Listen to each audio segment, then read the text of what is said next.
So, and now for something a little bit different also in the artificial intelligence space. Good morning, everybody. I'm Myrna Bittner, and I'm CEO and co-founder of RUNWITHIT Synthetics. And we take a little bit of a different approach to helping people understand their futures. This has become particularly important nowadays with COVID, but before COVID happened, we were helping a variety of different sectors approach very disrupted futures using synthetic modeling. So it's really in an intelligent design space for people to look at the impacts of different technologies, people, policy in the future, optimize complexity, and really begin to accelerate innovations. And this is my team.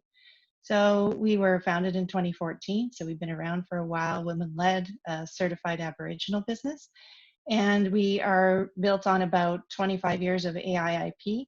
We have always been delivering to the market value, so we've been funded on strictly revenue to date.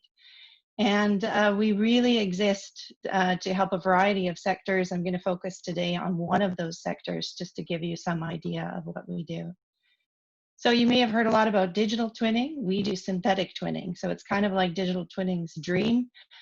We combine both technology and a process of being able to deal with historical data, which is often incomplete and doesn't necessarily address novel conditions. We add all kinds of domain expertise, anticipated data, behavioral research, anything that it takes to build these synthetic realities for people. And they're very tangible realities, so they're rooted in exact geospatial environments.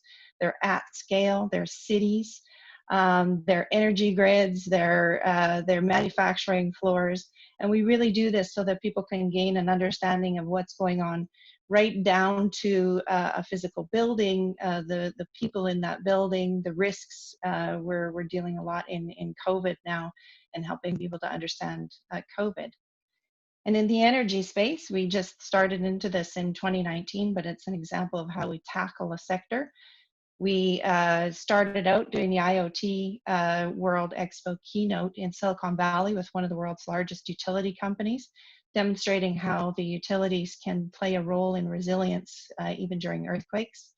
We moved on to develop synthetic energy grid layers that we can apply to any city, where we can really accurately characterize every aspect of their infrastructure, as well as the people in the city and how they use those infrastructures. And just this year, we're winners of the Electric Power Research Institute's Incubate Energy Labs Challenge. So it was an international challenge. And we're now working with major US centers creating their synthetic cities so that they can understand what can happen even in the face of COVID, as well as facing disasters.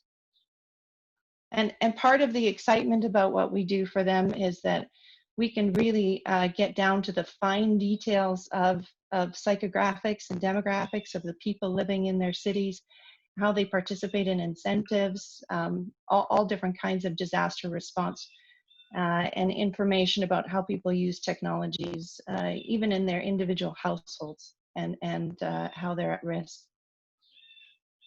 So really, what we do is build these in silico validation models with all kinds of complex inputs that can't be mathematically reduced in typical simulations.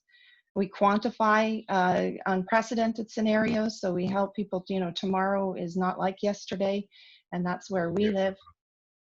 Okay, we provide these really compelling stakeholder engagement environments as well, and deal with a lot of critical high-value risk environments, even in defense. So we provide synthetics as a service, we provide bespoke models, and help people deal with all of the what-ifs of the future.